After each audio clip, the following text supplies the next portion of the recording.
Doutora, enquanto o pessoal está chegando, algumas mães me perguntaram, porque como foi muito divulgado aqui o 2 de abril, que a senhora ia estar no quadro dos profissionais que iam estar no evento que ia acontecer aqui no Recife, o pessoal perguntou, ela é daqui do Recife, ela é de São Paulo, de onde é? Então, enquanto o pessoal está Eu, chegando, doutora, a senhora pode falar, se apresentar aqui para as mães, para a gente? claro, eu sou recifense até a última gota de sangue.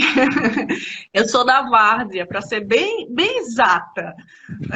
Na verdade, eu nasci aí, minha vida toda foi aí. Eu fiz faculdade na Federal, na Universidade Federal. Depois eu fiz a minha primeira residência em pediatria, na época que ainda era FESP, né? Então, daí vocês tiram, hoje é o PE. Quando eu acabei a residência de pediatria, eu vim aqui para São Paulo. E aqui eu fiz psiquiatria geral e depois eu fiz psiquiatria da infância e adolescência. A ideia era voltar para Recife. Eu fiz boa parte da minha formação no IMIP, então eu iria adorar voltar, e mesmo na Federal, eu tenho laços afetivos fortes lá. Mas, enfim, uma coisa leva a outra, e foram surgindo propostas, e aí eu fiquei em São Paulo. Tenho muito orgulho de ter trabalhado 5 anos na AMA São Paulo, uma instituição que me ajudou muito a aprender sobre TEA. E hoje eu sou médica colaboradora do ambulatório, na verdade, do programa de transtorno do espectro autista, do Hospital das Clínicas da USP aqui de São Paulo. Que bacana, doutora. E a gente tem orgulho de você ser daqui, da nossa terra. Aqui. Então, para o pessoal que não é do Mães e Anjos, eu vou apresentar um pouco Mães e Anjos Azuis, né? A Neide comentou aqui, você é nossa. Olha, doutora, que sentimento de posse desse povo. É Mas nossa. isso é ser pernambucano, né? A Milena está aí, ela pediu para eu mandar um beijo para ela. Oi, Milena, estou mandando um beijo para você.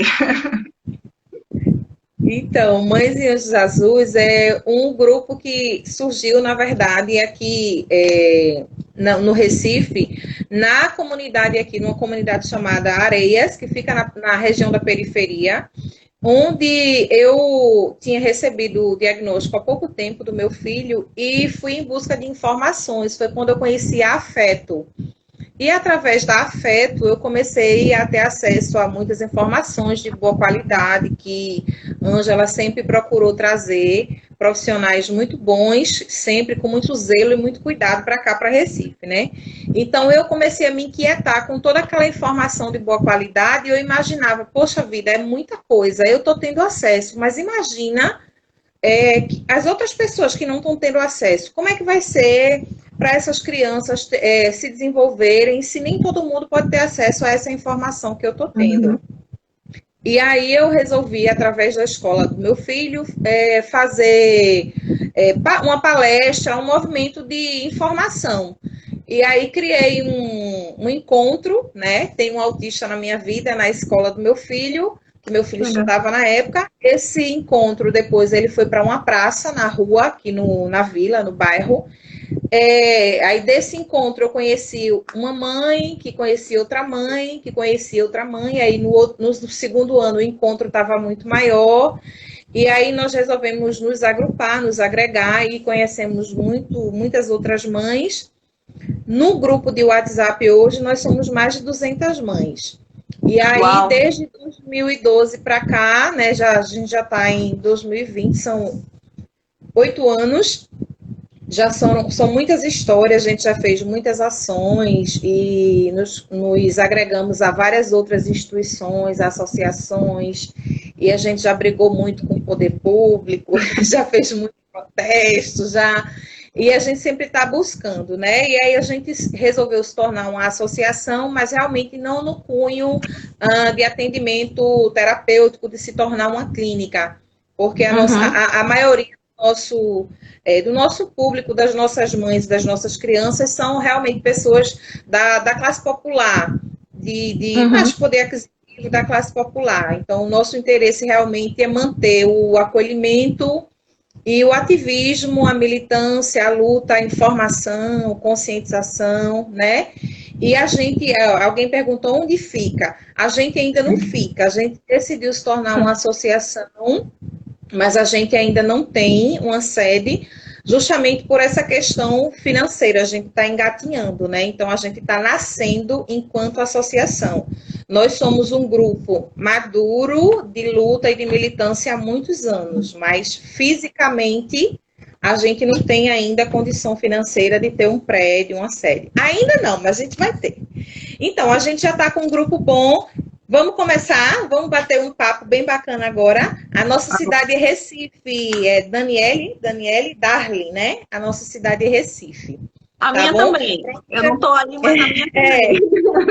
Aí a gente tem a nossa página no Instagram e no Facebook. Dá para vocês conhecerem um pouco do trabalho que a gente vem fazendo ao longo desses anos, né? A gente coloca lá um pouquinho da nossa militância, nosso ativismo, as ações sociais que a gente faz com as mães, com as crianças. O nosso trabalho é mais voltado para isso, militância e ação social. Olha, Drica! Drica é a doutora Adriana Alencar. É Drica. Então, vamos lá. A gente vai bater o nosso papo em cima daquele tema, estresse parental. E aí eu queria que a senhora começasse falando para a gente sobre esse estresse parental dentro da família que tem uma pessoa ou mais pessoas no espectro autista. Esclarecendo para a gente o que seria esse estresse parental, como é que se dá nesse contexto de uma família com uma pessoa ou mais no espectro. Olha, o que é interessante a gente pensar? Durante muito tempo a gente estudou, as pessoas estudaram, na verdade, como é que era para os filhos, como que esses pais lidavam com os filhos que tinham TEA e de que forma os pais podiam melhorar ou piorar esses sintomas. Só que de vários anos para cá, eu diria até na última década, esse estudo ele começou a ser invertido. A gente começou a estudar como que é para os pais, como que é para um cuidador, na verdade, porque a gente sabe que nem sempre são os pais que ficam com a criança. Então, como que é para esses pais ou esses cuidadores terem alguém com autismo em casa?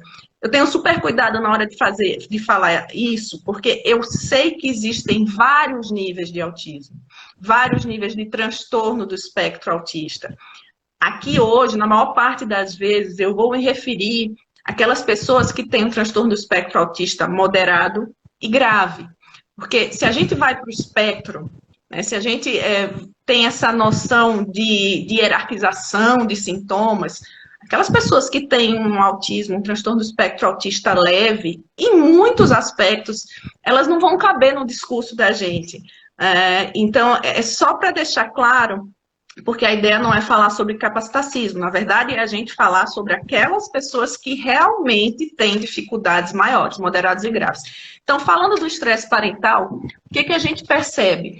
Muitas vezes os pais não se dão conta desse estresse, e estresse aqui eu falo como uma forma de transtorno psiquiátrico mesmo, é algo que interfere na tua saúde mental. Então, a gente sabe que muitas vezes os pais não se dão conta desse estresse. Quando eles se dão conta, muitas vezes eles não priorizam, porque a ideia é, bom, eu preciso tratar o meu filho, eu não tenho tempo para outra coisa, e termina sendo tudo muito difícil.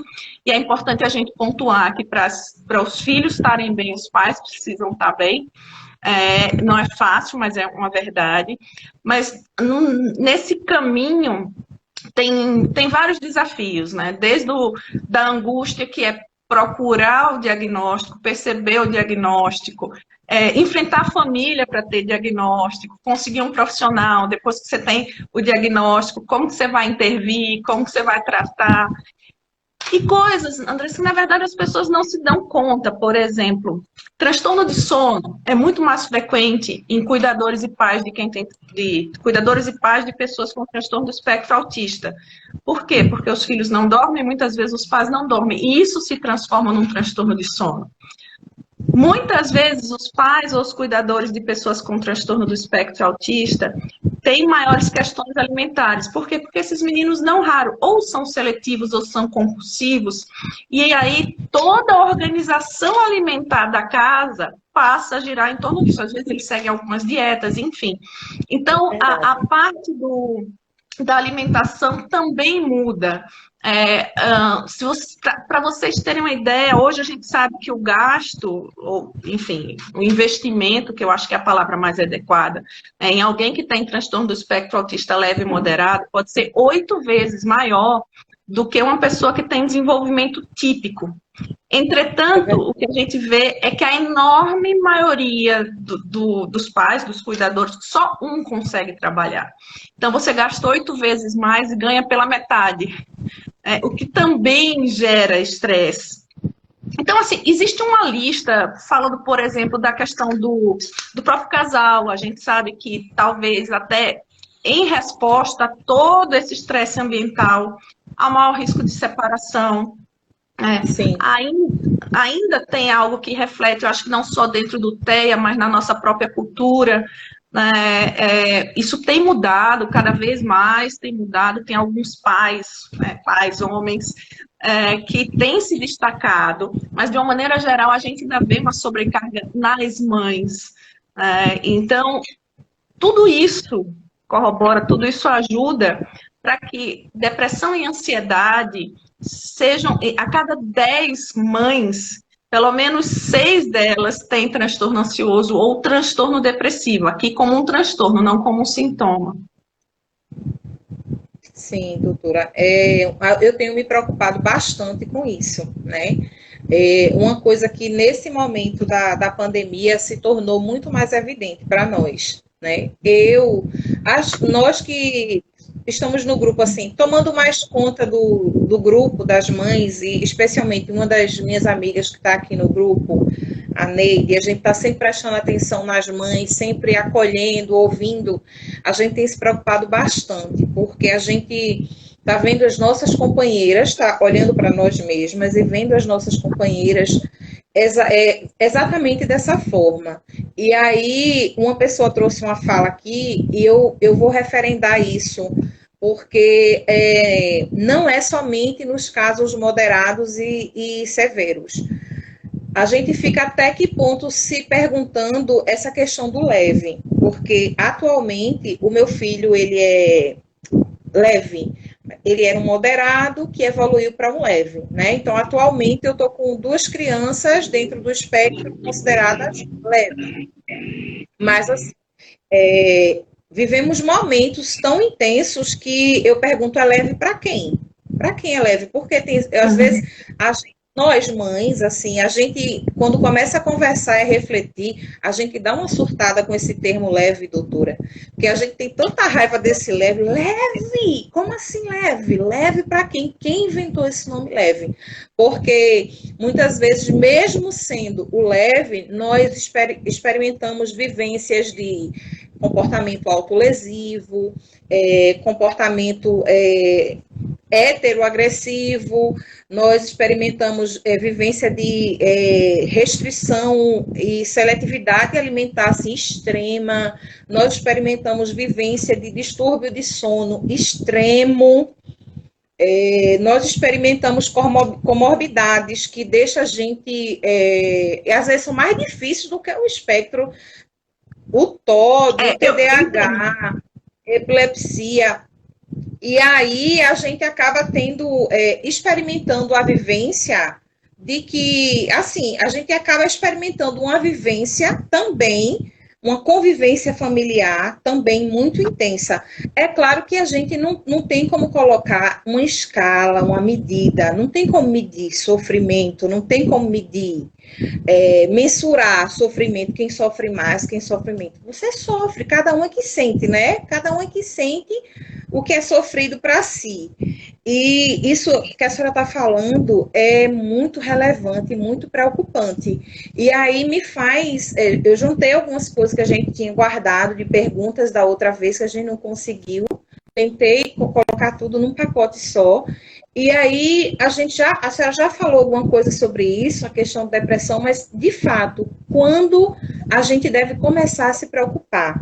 Quando esses sinais, que sinais de alerta devem fazer com que a gente comece a se preocupar e dizer, opa, sabe, esse pai, essa mãe, nessa convivência doméstica, com a própria criança ou adolescente, né, a pessoa no espectro que exige os cuidados da família, em que momento a gente deve começar a se preocupar e ver que não dá para somente a gente estar remediando e achando que vai ficar tudo bem, porque tem aquele lance do empurra com a barriga, vai ficar tudo bem, um dia de cada vez, mas em algum momento a gente tem que tomar uma atitude, tem que partir para alguma coisa, um tratamento, antes que precise de um internamento, né? A gente tem que fazer... Eu queria que a senhora falasse desses sinais de alerta para que a gente pudesse entender em que momento eu tenho que dizer, chega, agora eu tenho que levar a sério.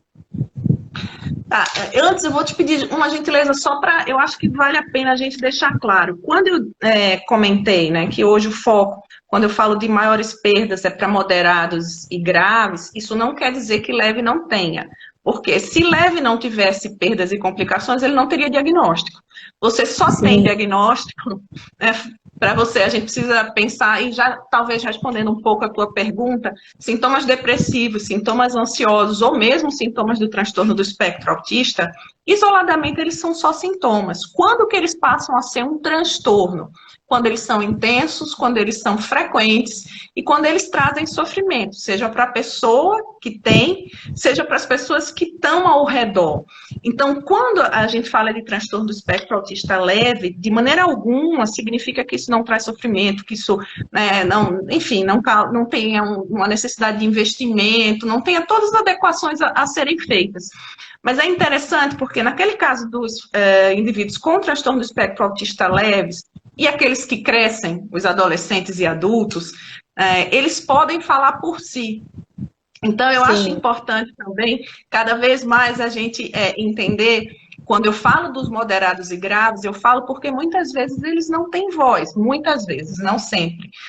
E eu entendo os pais, ainda mais, a preocupação com os filhos, a preocupação com um filho que tenha transtorno do espectro autista e que tem um transtorno do espectro autista moderado e grave. Essa questão de quem sofre mais, isso é completamente subjetivo. O fato de ser leve não significa que você não tenha questões do comportamento. É leve em relação a alguns sintomas do TEA, mas a comorbidade, por exemplo, ela é enorme. Sintomas depressivos são extremamente frequentes nessas pessoas, porque elas têm maior clareza, elas têm uma maior crítica, elas estão mais presentes no ambiente, então elas reagem a isso. Então, assim, acho que só para a gente fazer essa diferenciação. Antes tinha toda aquela história de Asperger, de leve. Hoje, como juntou tudo, mesmo dentro do leve, você ainda tem um grande espectro. Eu tenho pacientes que estão casados, têm filhos, fizeram faculdade, estão na pós-graduação e são leves. E eu tenho pacientes que são leves e que não conseguiram entrar na faculdade. Então, mesmo dentro dos leves, enfim, não conseguiram, às vezes, terminar o ensino médio por outras questões, mas mesmo dentro do leve, a gente tem um espectro longo. Falando em relação aos pais, mães e cuidadores, né? Porque às vezes tem muita avó também que cuida, tia, enfim. Quando que a gente se preocupa? A gente se preocupa quando os sintomas que aparentemente são sintomas de tristeza, eles passam a ser muito frequentes, eles passam a ser diários, eles passam a ser intensos, eles impedem a gente de realizar as coisas, a gente não consegue, coisas do dia a dia, se cuidar, levantar da cama muitas vezes, né? A forma como, às vezes, a gente estabelece uma relação com a alimentação, hora para mais, hora para menos, ele muda a forma da gente funcionar. É importante dizer que depressão é uma coisa, tristeza é outra. Quando você recebe a notícia de que o seu filho tem um transtorno do espectro autista ou tem qualquer outro transtorno psiquiátrico, ninguém espera que você fique feliz com isso. Ninguém espera que você fique indiferente a isso. É esperado que haja tristeza. Essa tristeza a gente não trata. Essa tristeza não tem remédio, a gente acolhe. Agora, aquela tristeza que impacta tanto nessa força, nessa vontade de ir atrás do tratamento, ou de perceber mínimos aspectos na melhora, ou de conseguir imaginar a médio e longo prazo um cenário melhor, né? Não ser uma coisa extremamente pessimista. Essa tristeza, nesse nível, a gente trata, a gente precisa tratar. O que é interessante é que, eu estava falando isso ontem até no consultório, se você tem uma mãe que tem diabetes, você tem uma mãe que tem problema de tireoides, você tem uma mãe que tem hipertensão, eu não vejo as mães dizerem, eu falo das mães porque é o ponto agora nessa conversa, né? Elas dizerem, olha, eu vou ter força de vontade para tratar a pressão alta, ou eu vou me esforçar para melhorar da diabetes, né? Ou se eu tiver pensamento positivo e as pessoas me ajudarem, eu não vou precisar tomar remédio de tireoide. A psiquiatria ela ainda é muito romantizada, mas eu sempre lembro, eu fiz psiquiatria, mas eu sou médica. Eu poderia estudar o coração, o fígado, mas eu resolvi estudar o cérebro. Mas ele é parte do corpo. Do mesmo jeito, quando você é diabético, você tem uma dificuldade para a produção de insulina. Quando você tem um transtorno psiquiátrico, você também tem dificuldades para a produção de determinadas substâncias. E lembrando que um transtorno psiquiátrico, muitas vezes, predispõe o outro. Então, se o teu filho tem qualquer transtorno psiquiátrico, a possibilidade que você tenha, ainda que não seja o mesmo, seja só alguns sintomas, ela é aumentada. Então, imagina que você tem dois pontos convergindo. Um é a genética e o outro é o ambiente. E tanto de um lado quanto do outro, você tem um risco maior. Então, é importante ficar atento. Sim, doutora. Eu tô aprendendo tanto com essa conversa, todo mundo tá aqui, né? Tá ótimo. Nossa, muita coisa boa. Ainda bem que vai ficar gravado, porque a gente vai ter que assistir tudo de novo para poder aprender mais. E aí entra em outro ponto que eu tinha notado aqui, que é sobre tratamento fármaco, né? A entrada do tratamento fármaco nesse convívio com relação a esse tema, o estresse parental. Muitas vezes o paciente, a pessoa no espectro, ela já faz o uso de alguns fármacos, mas às vezes esse cuidador que está submetido a essa rotina tão intensa, e como a senhora bem falou, às vezes quanto mais comprometido e quanto menos autonomia tem esse filho, essa mãe, esse pai, fica mais preocupada com o futuro, mais tenso, com mais medo, se eu morrer, se eu ficar doente, e aí como é que vai ser, com quem vai ficar, quem vai cuidar, né? E tem uma ansiedade constante, e às vezes também precisa do uso de fármacos e tudo mais. Então, às vezes é necessário, né, doutora? Como a senhora está falando aí, tem que encarar de uma forma tranquila, de uma forma entendendo que faz parte, você também precisa de um tratamento, porque naquele momento seu cérebro não está produzindo as substâncias que deveriam, você não está dando conta, é por aí, né, doutora? É importante a gente lembrar que a psiquiatria, como outras especialidades, elas não estão restritas. Imagina um cardiologista, ele não está restrito a passar remédio. O cardiologista vai dizer para a gente, olha, você precisa fazer exercício físico, você precisa perder peso, você precisa parar de fumar, você precisa melhorar a alimentação, enfim, isso tudo faz parte do tratamento. O tratamento, ele na minha opinião, para ele ser adequado, ele tem que ser um tratamento amplo, né, que leve em consideração várias faces da vida da gente. De novo, na psiquiatria não é diferente. Então, o tratamento na psiquiatria, ele envolve medidas comportamentais. Então, olha, tenta dormir melhor. Mas eu não consigo porque meu filho... Tá, você tem alguém que você possa revezar? Não, olha, eu não tenho... Bom, então uma coisa é o ideal, uma coisa é o real. Se isso não dá, então vamos pensar em outras alternativas. Né? Vamos fazer exercício físico. Mas eu estou deprimida, exercício físico tem a ver com isso. Exercício físico tem tudo a ver com isso. Tudo a ver com isso. Mas eu não tenho tempo de fazer exercício físico. Olha, subir e descer os andares do teu prédio, de escada, pode ser suficiente como exercício físico.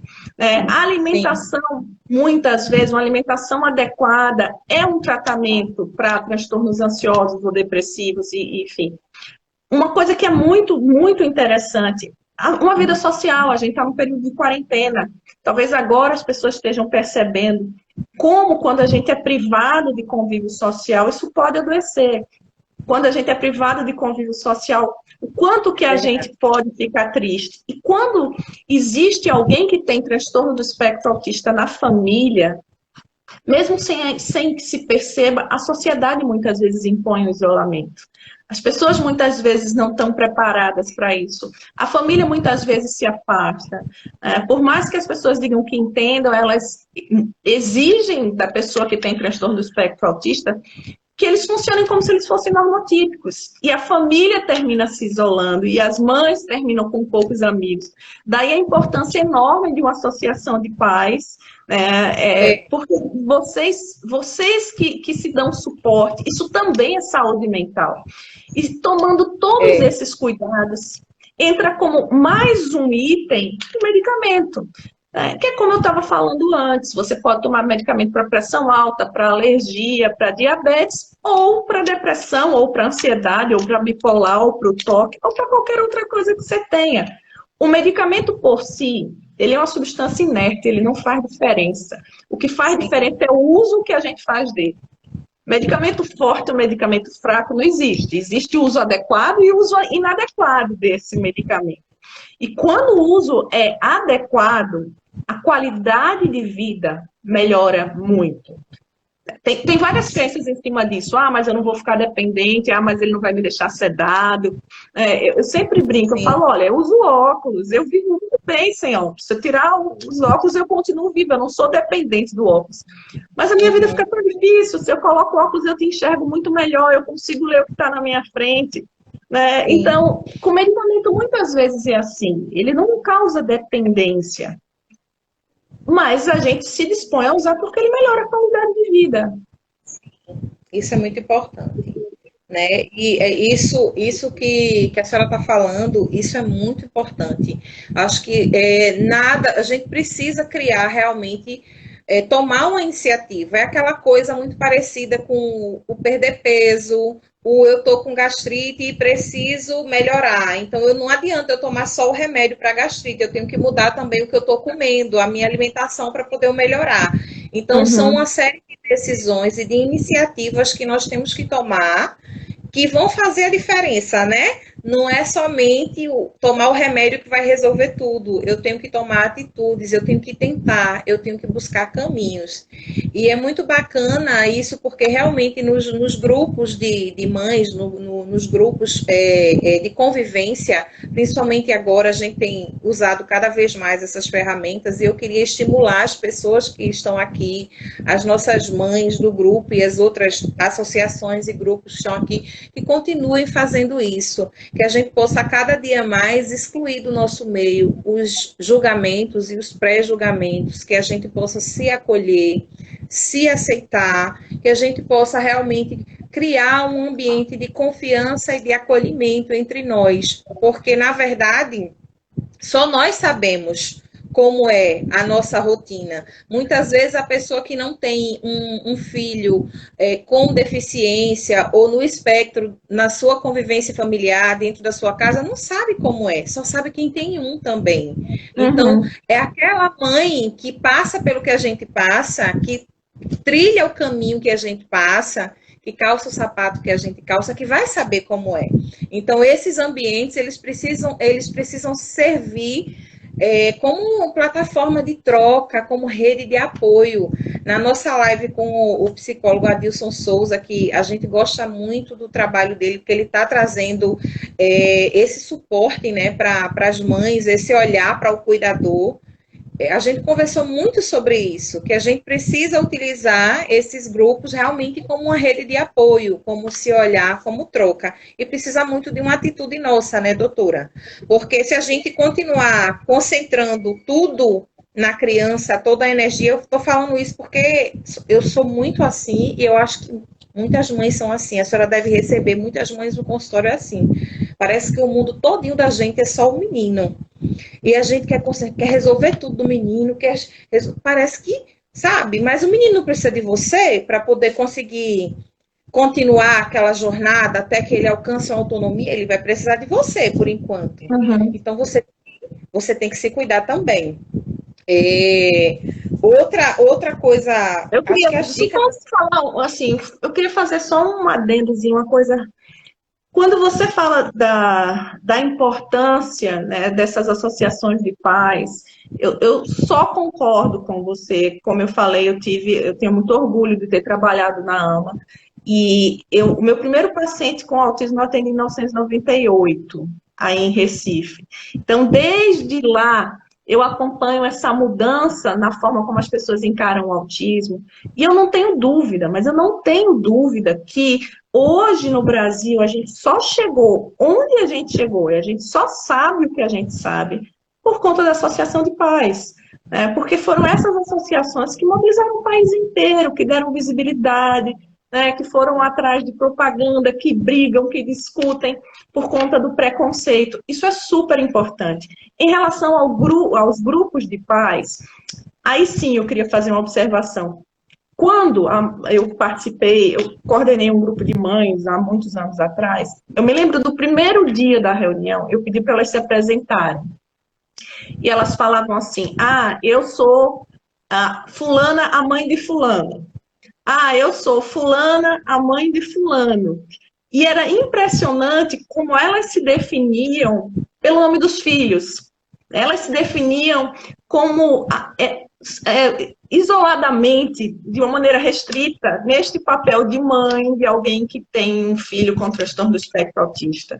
Então, eu sei que esse papel é enorme, ele ocupa um espaço enorme, e para usar um termo que eu acho que cada vez a gente tem que se apropriar mais, que é o lugar de fala, né? Eu jamais vou poder falar como é ter um filho, eu jamais vou poder dizer como é que é ter um filho com transtorno do espectro autista. E eu jamais vou poder te dizer como é o teu filho com transtorno do espectro autista. Esse é um lugar que não me cabe. Mas, por outro lado, eu acredito que os grupos têm que funcionar não só para falar de autismo, nem que sejam grupos separados. Precisa ter um espaço onde os pais falem sobre eles.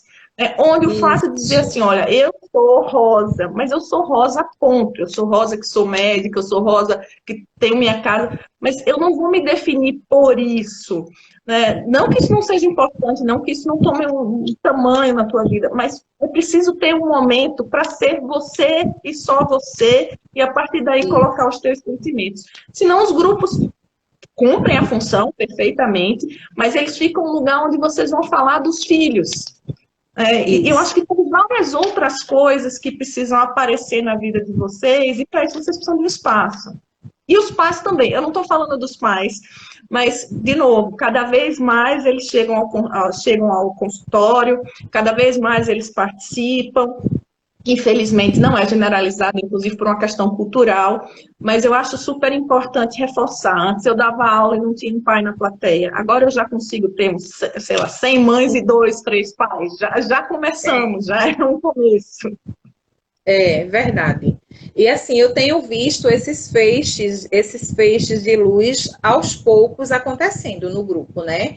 A gente tem visto, e infelizmente, às vezes, alguns de nós apagamos ele quando acontece. Assim, quando uma mãe vem e ela conta uma piada, ela quer falar de uma bobeira, sei lá, de uma tinta que ela comprou para pintar o cabelo, ou que ela viu uma paisagem bonita que ela viu, uma foto que ela tirou que ficou muito bacana. E aí ela compartilha como uma pessoa que está num grupo com outras mulheres e que quer compartilhar aquilo. E às vezes algumas de nós fica assim, nossa, não, esse é um grupo, né? E isso que você está falando, doutora, está sendo muito rico agora aqui para a gente, para mim, né? Está me trazendo mais uma vez um alerta, uma luz. Eu tenho refletido muito sobre isso. Nós que estamos sempre à frente do grupo, observando, coordenando, cuidando do que é que o grupo está sendo nutrido, é muito importante o que a senhora está trazendo para a gente. Isso realmente é cuidar da saúde mental, é a gente saber que são pessoas, que ela é mãe também, é mãe de autista também, mas ela não é só isso. Ela também tem direito de fazer... Como a gente diz aqui no Recife, de fazer munganga, de fazer uma graça, de querer pintar o cabelo de vermelho ou de rosa, de achar que ela viu o pôr do sol lindo e tirar uma foto que ela achou maravilhosa. Olha a foto que eu tirei do pôr do sol hoje, vê se eu não tirei uma foto maravilhosa. E compartilhar com o grupo Tem direito, sim. E eu acho que a gente tem que começar a dizer, é um grupo de mães de autistas. É sim, o autismo ocupa uma parte muito grande da vida da gente e continua sendo uma causa que a gente defende. Mas a gente não é só mãe de autista, nós somos pessoas, somos mulheres. E temos outras coisas na nossa vida. Poxa, doutora, muito obrigada, viu? Eu adorei trazer, a senhora trouxe uma luz para todas nós aqui. Eu tenho outras coisas aqui para a gente tratar, mas eu creio que dentro desse tema a gente já refletiu sobre tanta coisa que eu vou pedir só mais uma coisa. Eu não sei, eu não estou vendo o tempo aqui, se a gente, eu não consegui controlar A o gente tempo. tem 23 minutos, aliás, um pouquinho menos, 20 minutos. Pronto, eu vou trazer mais uma pergunta aqui que eu consegui resumir para a gente abordar, para a senhora falar para a gente, que é com relação à adolescência, né? Os meninos não são crianças para sempre. Então, quando eles são menores, existe assim que a gente recebe o diagnóstico, eles são menores, existe uma carga muito grande. Mas aí no início a senhora falou, né? Acabei de receber o diagnóstico, tem gente que tem a fase da tristeza, do luto, do medo, das incertezas, e depois trilha um caminho, a família vai aprendendo a lidar com aquilo e vai convivendo. E aí eles vão ficando adolescentes. Nós temos hoje os meninos, como eu falei para a senhora, nosso grupo hoje já existe há alguns anos, nossos meninos eram pequenininhos e vão crescendo, e outras chegaram no grupo já com os seus adolescentes.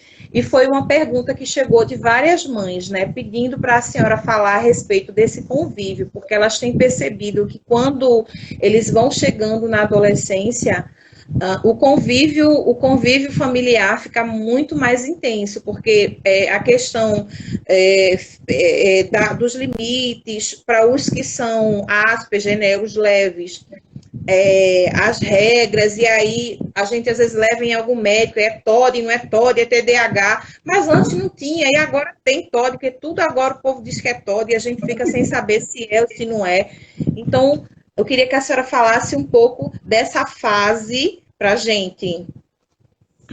Bom, a primeira coisa é lembrar que os meninos podem, meninos e meninas, né, que é uma coisa que as pacientes têm, pegam muito no meu pé. Meninos e meninas ou adolescentes ou adultos, né, com transtorno do espectro autista, eles têm diagnósticos, eles são crianças ou são adolescentes ou são adultos, eles vão seguir todas as fases. E se a gente parar para pensar na adolescência, e imaginar a adolescência, independente de ter transtorno do espectro autista ou não, é um momento onde os filhos se afastam dos pais por uma questão de desenvolvimento. É um momento onde os filhos ficam mais opositivos, e não necessariamente com um transtorno desafiador e opositivo, eles ficam mais opositivos porque eles querem experimentar, eles querem construir a própria identidade, eles querem saber o que é deles, o que é dos pais. Então, não necessariamente na adolescência, um posicionamento mais rebelde, digamos assim, significa ter um transtorno desafiador positivo. É importante a gente lembrar também que na adolescência muitos outros transtornos psiquiátricos se iniciam.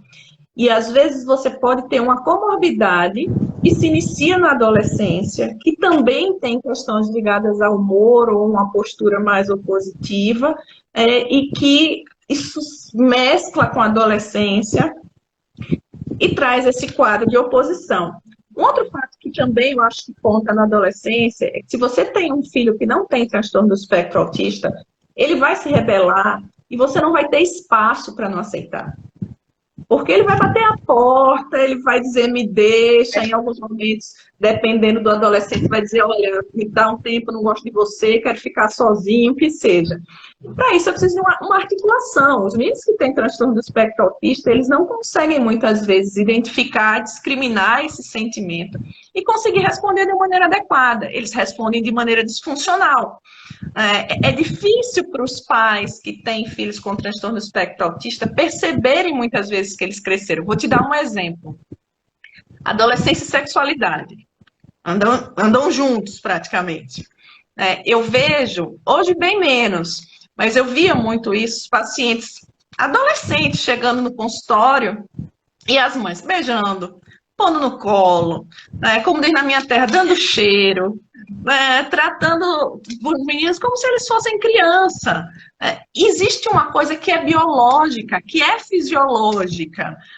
Os meninos, quando não têm transtorno do espectro autista, ou mesmo as meninas, eles colocam um limite muito claro no toque, na invasão do espaço físico, porque eles estão aprendendo o corpo, aprendendo, descobrindo o corpo, entendendo como é que ele funciona.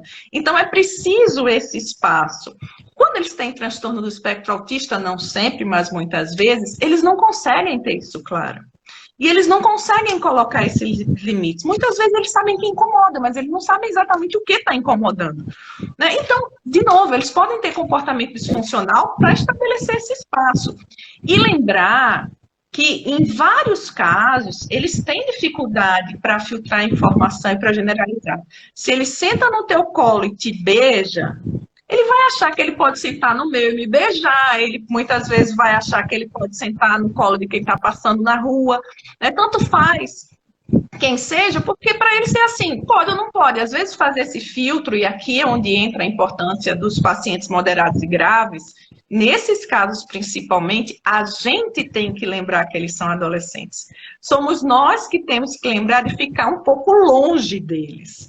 Né? É a gente que tem que lembrar que às vezes eles não batem a porta, mas eles estão xingando.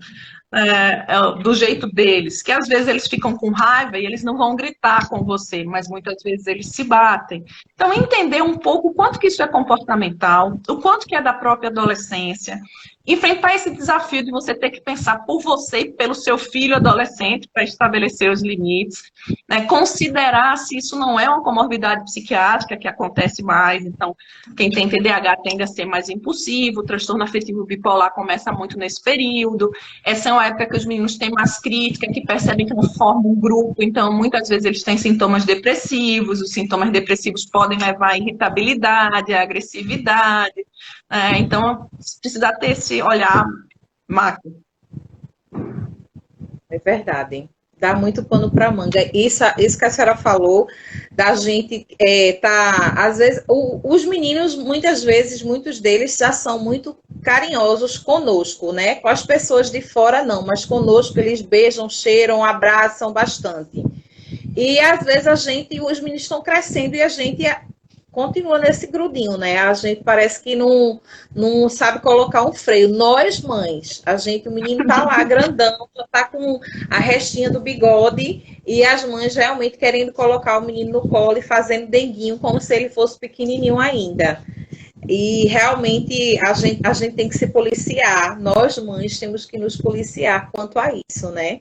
Porque são experiências que, assim, algumas situações, algumas mães que me deram depoimentos, assim, que eu não vou trazer agora, mas que realmente a criança, o adolescente, né, do jeito dele, ele falou para a mãe que, mãe, ele aprendeu uma maneira de informar que ela estava invadindo, que ele precisava de privacidade naquele momento, para o que ele precisava de privacidade para o corpo dele naquele momento. E ele escreveu um bilhete e deixou o bilhete na porta do quarto.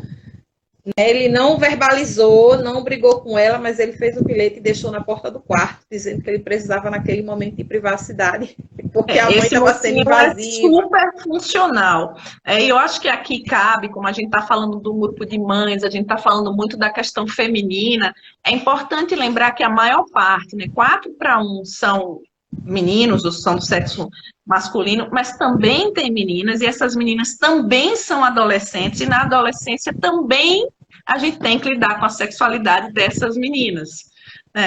Porque esse é um assunto que muitas vezes passa embaixo do radar. É importante a gente colocar isso na conversa. Eu vejo muitas vezes no consultório os pais chegarem com dúvidas em relação aos meninos, a sexualidade dos meninos, como lidar com isso na adolescência. E, por outro lado, eu vejo pouco essa demanda espontânea em relação às meninas.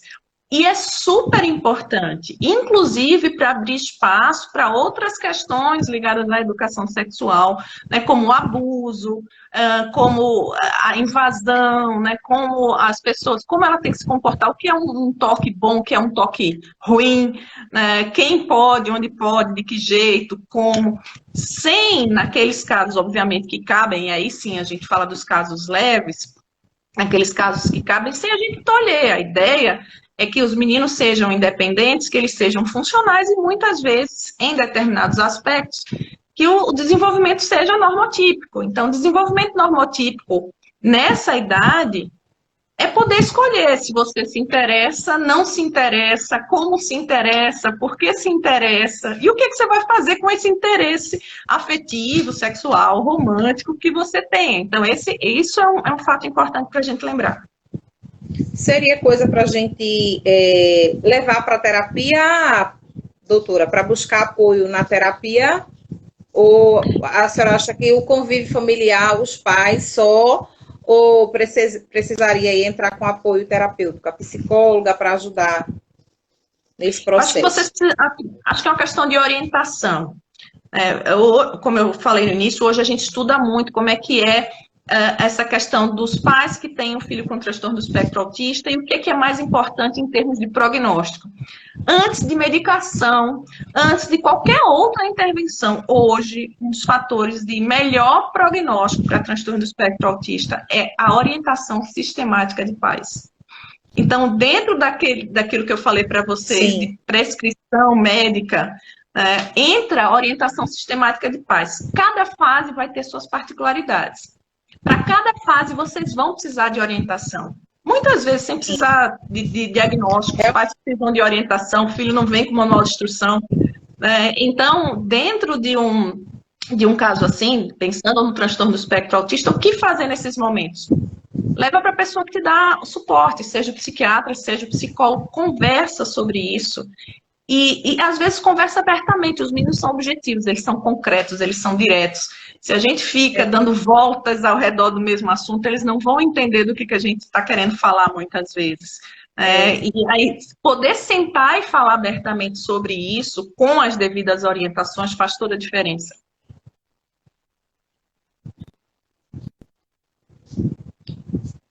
Sim, é verdade. Doutora, uma outra questão ainda com esse público adolescente. Esses meninos estão crescendo.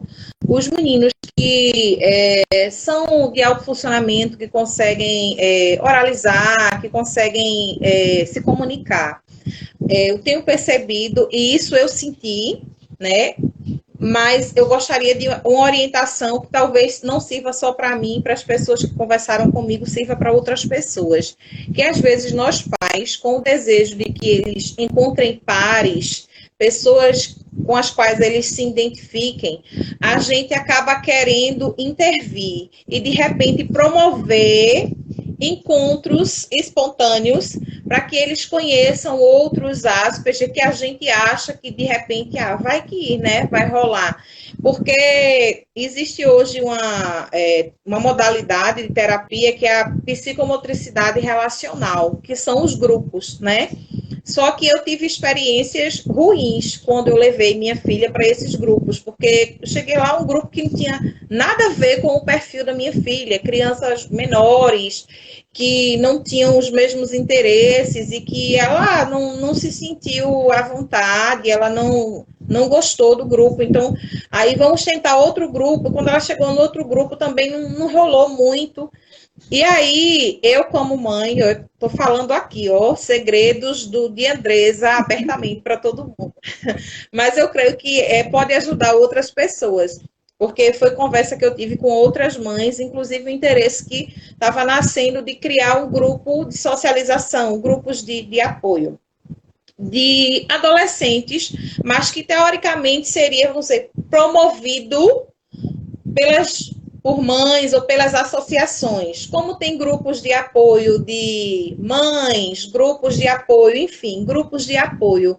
Isso ajuda ou não ajuda? Na medida que não foi espontâneo, não seria uma terapia em clínica, seria um grupo de apoio. Eu vou dar um exemplo tosco, mas para ver se eu consigo me fazer entender.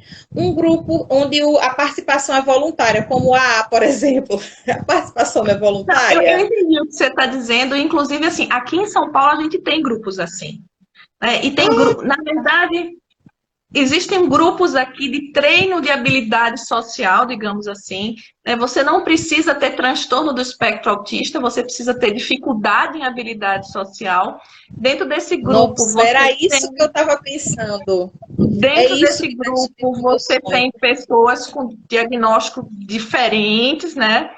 E só que eles têm um mediador, é um profissional, é um psicólogo. Sim. Por quê? Porque se a gente entende que eles têm dificuldade, é preciso ter alguém para fazer essa mediação. Sim, precisa de um mediador que saiba como mediar, né? Exatamente. E é interessante porque tem mais de um grupo aqui, enfim, eu estou pensando aqui pelo menos três equipes diferentes que trabalham com isso, mas esses grupos eles são divididos pela idade, alguns pelo gênero, outros não, né? Então tem criança, tem os adolescentes e tem os adultos, pela gravidade, independente do diagnóstico, mas pela gravidade, porque às vezes eles não podem compartilhar. Tem esse mediador e muitas vezes eles usam como incentivo, digamos assim, como uma motivação, algo que para essas pessoas seja interessante. Por exemplo, tem um determinado grupo aqui que ele usa o RPG, que é um tipo de jogo que os meninos se interessam muito e através desses jogos eles fazem mediação. Tem um outro grupo aqui que faz saídas sociais. Então, eles fazem um rolezinho. Então, eles saem para determinado lugar, tem um mediador e, baseado nisso, eles vão estabelecendo relações. É ruim porque não é espontâneo? Não, não é ruim. Por quê? Porque você não vai forçar. O que importa é a pessoa conseguir escolher. Se eu experimentei e não gostei, é uma coisa. Se eu nunca experimentei, não é uma escolha, é um esquivo. Eu nunca fui lá saber. Então, o que é importante? Olha, eu tenho determinadas dificuldades, alguém foi lá e mediou para mim, eu experimentei, gostei, percebi que eu consigo, não, percebi que eu vou ter um amigo, eu vou ter meio amigo, que seja, isso é uma outra coisa. A gente não usar a nossa experiência como referência. Para mim, eu sou uma pessoa expansiva, eu preciso de vários amigos. Eu sou feliz com vários amigos, mas talvez alguém seja feliz com um amigo. Isso não tem problema, desde que seja uma escolha e isso não impeça que essa pessoa trabalhe e tenha uma vida autônoma. O objetivo é esse, vida autônoma. Eu queria só te dizer que provavelmente a gente tem aí mais uns 3 minutinhos. Vai cair, né, doutora? Então, não, assim... Eu vou avisar, mas temos 3 minutinhos aqui pelo meu relógio.